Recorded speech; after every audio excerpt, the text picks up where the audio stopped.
Hi అందరికీ నమస్కారం. ఈరోజు మనం కార్తీక మాసంలో చేసే మరో ముఖ్యమైన పూజ త్రినాద పూజ లేదా త్రినాద మేళా కోసం తెలుసుకుందాం.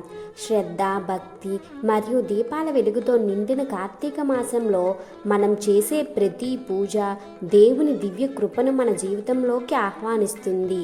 త్రినాద పూజ అంటే సృష్టి, స్థితి, లయకు ప్రతీకమైన బ్రహ్మ, విష్ణు, మహేశ్వరుల ఆరాధన. బ్రహ్మదేవుడు సృష్టిని ప్రసాదిస్తాడు, విష్ణువు కాపాడుతాడు, శివుడు లయ కలిగిస్తాడు.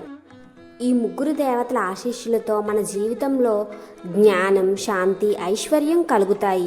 ప్రతి దీపం వెలిగించేటప్పుడు మన మనసులో చీకటిని తొలగించే దివ్య ప్రకాశం పుడుతుంది. ఇది మన భక్తికి సంకేతం, మన సంస్కృతికి గౌరవం. ఈ పూజను కార్తీక మాసంలో వచ్చే ఆదివారం రోజు సాయంత్రం సమయంలో చేసుకోవాలి.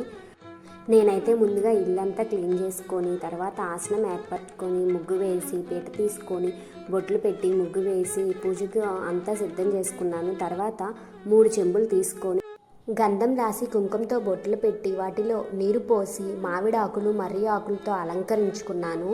తర్వాత 3 దీపాలు తీసుకొని పూజకు అంతా సిద్ధం చేసుకున్నాను. ఈ పూజకు ప్రత్యేకమైన ప్రసాదాలు ఏమీ అవసరం లేదు. వడపప్పు, బెల్లం, అటుకులు, పంచదార అంటే ముందుగా వడపప్పును నానబెట్టుకొని అటుకులు శుభ్రం చేసుకొని ప్రసాదాన్ని సిద్ధం చేసుకోవాలి.